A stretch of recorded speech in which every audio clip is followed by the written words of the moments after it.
ஓம் ஸ்ரீ வாராகி சரணம். குழந்தை பாக்கியம் பரிகாரம். கருப்பை சார்ந்த பிரச்சினைகளை நீக்கக்கூடியதில் பங்கு வகிக்கிறது இந்த இலந்தை இலை. அறிவியல் ரீதியாகவும் இலந்தை கொழுந்து இலையை முறைப்படி சாப்பிட்டு வருபவர்களுக்கு கருப்பை சார்ந்த பிரச்சினைகள் தீர்ந்து விடுவதாக நிரூபிக்கப்பட்டுள்ளது. நீண்ட காலம் குழந்தை பாக்கியம் இல்லாதவர்கள், குழந்தை வரம் வேண்டுபவர்கள் இந்த இலந்தை இலையை வைத்து செய்ய வேண்டிய அற்புத பரிகாரம் என்ன என்னும் ஆன்மீகம் சார்ந்த தகவல்களை தான் தொடர்ந்து காண இருக்கிறோம்.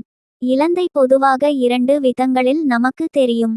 ஒன்று சிறிய அளவில் உருண்டையாக நன்கு புளிப்பாக இருக்கக்கூடியது. இதில் உப்பு, மிளகாய் போட்டு சிறுவயதில் வாங்கி சாப்பிட்ட அனுபவம் இருக்கும். இன்னொன்று இனிப்பாக பெரிய அளவில் நீள்வட்ட வடிவில் இருப்பது ஆகும். வலைகளில் போட்டு விற்பனை செய்வதை வாங்கி சாப்பிட்டு இருப்போம்.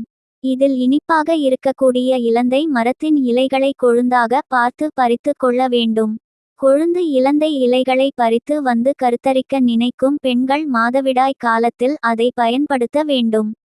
இலந்தை இலைகளை இஷ்ட தெய்வத்தின் முன்பு ஒரு கலசத்தில் தண்ணீரை நிரப்பி அதனுள் போட்டு வைத்து வெள்ளிக்கிழமையில் மனதார குழந்தை வரம் வேண்டி பிரார்த்தித்து கொள்ளுங்கள்.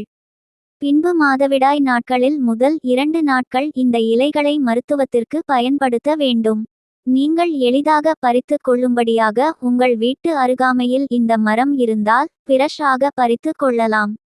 பூஜையில் வைத்து பிரார்த்தித்து பின்பு அந்த இலைகளை நன்கு அலசி சுத்தம் செய்து ஒரு மிக்சர் ஜாரில் ஒரு கைப்பிடி அளவிற்கு சேர்த்து கொள்ளுங்கள்.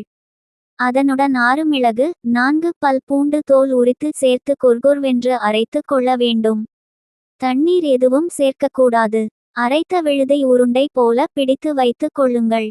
இரவு சாதத்தில் ஊற வைத்த தண்ணீரை நன்கு சாதத்துடன் சேர்த்து காலையில் கரைத்து நீரை மட்டும் வடிகட்டி வைத்து கொள்ள வேண்டும். இந்த கஞ்சி தண்ணீருடன் அரைத்து வைத்த உருண்டையையும் சேர்த்து கரைத்து கொள்ள வேண்டும். பின்பு அதை அப்படியே குடித்து விடுங்கள். காலையில் வெறும் வயிற்றில் குடித்துவிட்டு பிறகு 1 மணி நேரம் கழித்து நீங்கள் சாதாரண உணவை எடுத்து கொள்ளுங்கள். இதுபோல மாதவிடாயின் முதல் 2 நாட்களில் மட்டும் செய்யுங்கள். மற்ற நாட்களில் இதை எடுத்து கொள்ள வேண்டாம். இப்படி தொடர்ந்து 5 மாதம் செய்து வந்தால் கருப்பை சார்ந்த பிரச்சனைகள் படிப்படியாக குறைந்து குழந்தை பாக்கியம் உண்டாகும் என்பது நம்பிக்கை. இலந்தை இலையில் ஏராளமான சத்துக்கள் உள்ளன. இலை மட்டும் அல்லாமல் இதன் பழங்களும் சத்துக்கள் நிறைந்தவை. அடிக்கடி இலந்தை பழங்கள் சாப்பிட்டு வருபவர்களுக்கு நோய் எதிர்ப்பு சக்தி அதிகரிக்கும். உடலில் உஷ்ணம் தணிந்து குளிர்ச்சி அடையும். தெய்வத்தின் அருளோடு இதை பின்பற்றும் பொழுது நிச்சயம் கர்ப்பம் தரிக்கும்.